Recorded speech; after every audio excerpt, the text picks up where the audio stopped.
about this guy lately because it's a fairly new situation that's been, he like just got, his trial just went through and all that.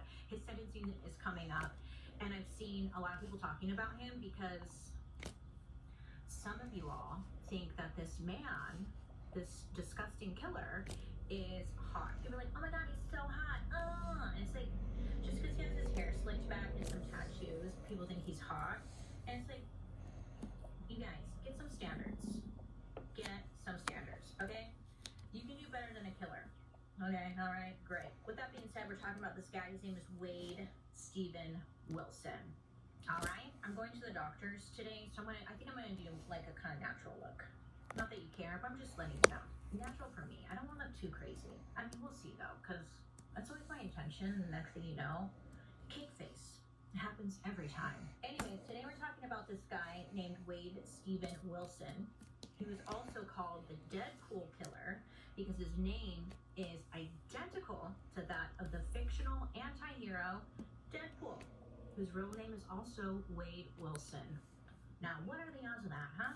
Now, Deadpool, if you don't know, is a character from like Marvel Comics, and this character is known for his chaotic, unpredictable nature, and he has like a tendency toward violence.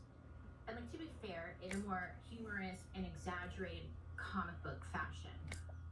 It's supposed to be funny. The media likely used this moniker because of the name, obviously, right, his name, and the violent nature of Wade Steven Wilson's crimes. Now, unlike the fictional Deadpool, Wade Steven Wilson's actions were very real, devastating.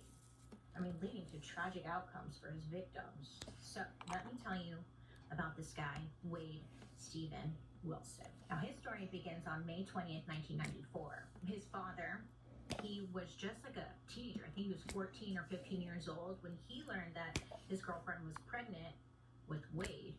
And, you know, they're young. So Wade's birth mom, I guess she had struggled with mental illness and possibly like addiction. So it was just like a rough start for Wade, that is. But Wade's path had changed when he was adopted by Candy and Steve Wilson. I guess like they were a super kind couple. They attended church with his birth mother. I think that's probably how they found each other, like his birth mom and the adopted parents. So Wade gets adopted. And as a child, you know, they said Wade, he seems like any other kid. He liked to play sports, he attended church, and he did really well in school. His parents remembered him as a good kid with a promising future. You know, but we're here. So what happened?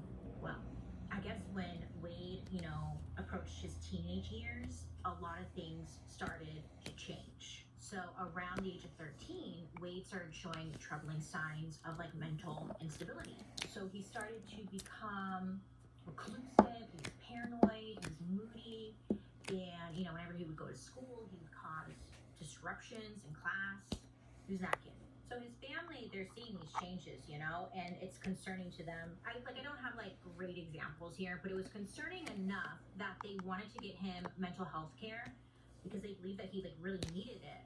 But Wade, being the teenager that he was, he didn't want it. He didn't want the help. So when he was like 15 or 16 years old, the family, they felt like they had no other option but to invoke the Baker Act. So this is a Florida law, and it's officially known as the Florida Mental Health Act of 1971. And this allows for emergency mental health services and temporary detention for individuals who are unable to determine their need for treatment due to mental illness. I mean, this is just my own personal opinion. I don't know. It must have been concerning enough for them to, like, you know, get him this type of help. So as a part of this act, Wade was held for no more than 72 hours to assess his mental state, and then they go from there. They either give you more treatment, they give you medication, they give you whatever, but they determine in those 72 hours what's wrong. Now, it's possible that these mental health issues were actually made worse by drug use. It's believed he started dabbling with, you know, the hoo-haws, whatever the hoo-haws are. It's also believed that the changes in Wade's mental health may have been influenced by several concussions he got while he was playing sports